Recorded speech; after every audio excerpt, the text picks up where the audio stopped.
It is 2018 and entrepreneurs are still undercharging.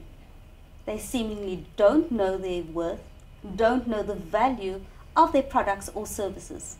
With us in studio today, we have resident business coach Anton Wessel, going to help us to unpack this so that we can have entrepreneurs charging what they are worth and making money.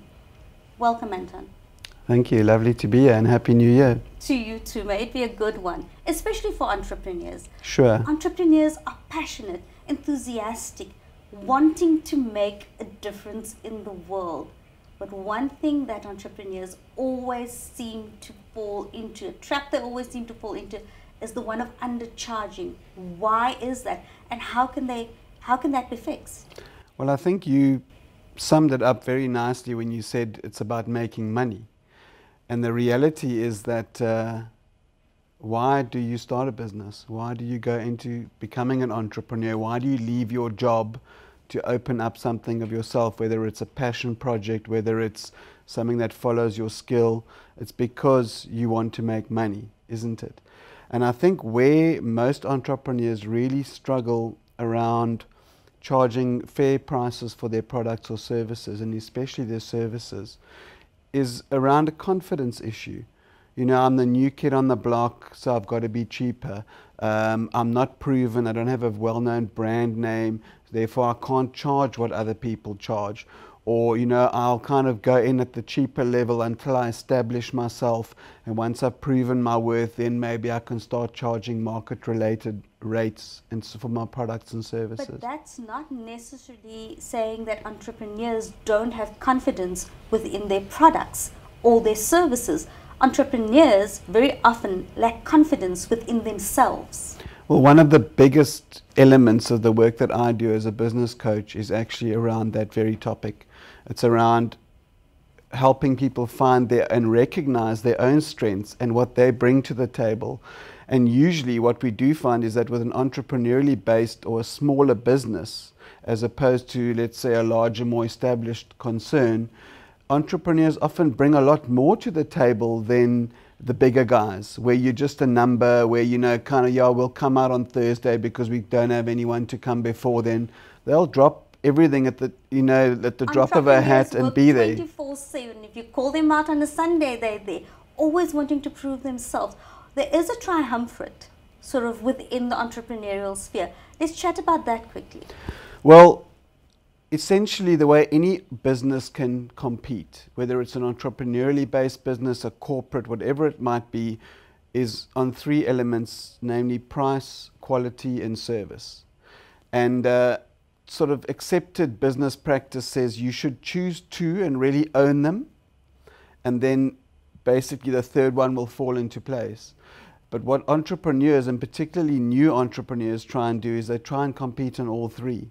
So in essence, they try and give you the very best quality in terms of their product or service.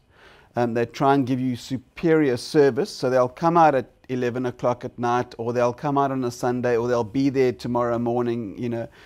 And thirdly, they try and give people the best price as well.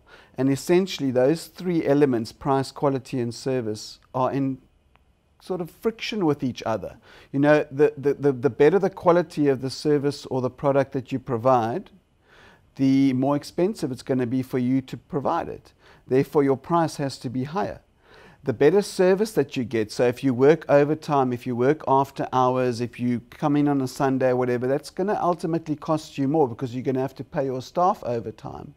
So if you're providing that sort of level of service and delivery to your client, you're entitled to charge more for it. And I think that's where a lot of entrepreneurs struggle. They try and compete on all three of those elements, and usually it's to the detriment of themselves. So just being conscious of what are these two of these elements that I'm going to really own. I'm going to give fantastic service and I'm going to give the best quality in my products or services, but I'm going to charge for it, and that's okay. Or alternatively, you know, I'm going to give very good quality, but from a service perspective, I'm going to sort of hold back a little bit there. I'm not going to work after hours or overtime.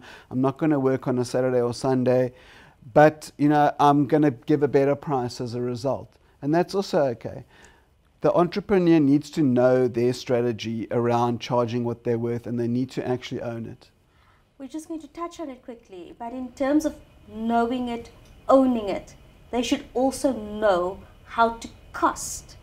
And that I also find is a huge problem in the entrepreneurial space.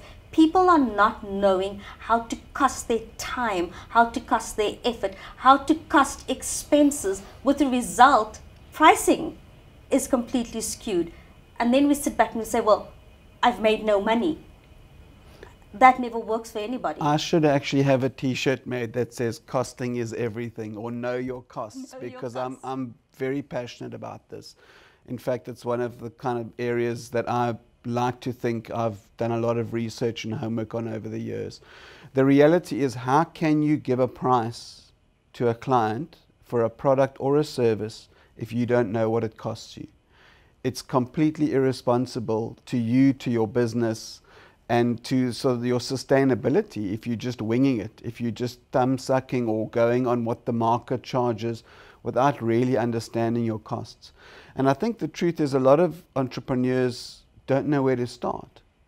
But there's actually quite a lot of practical tools out there that people can access in order to understand their costs. It's essentially your time, labor, your raw materials, and your overheads. And if you can work out those elements, and it's actually not so difficult to know what something truly costs you to deliver.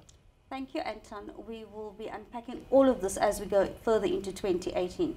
Dear entrepreneurs, know your worth, know your cost, and let's make money in 2018.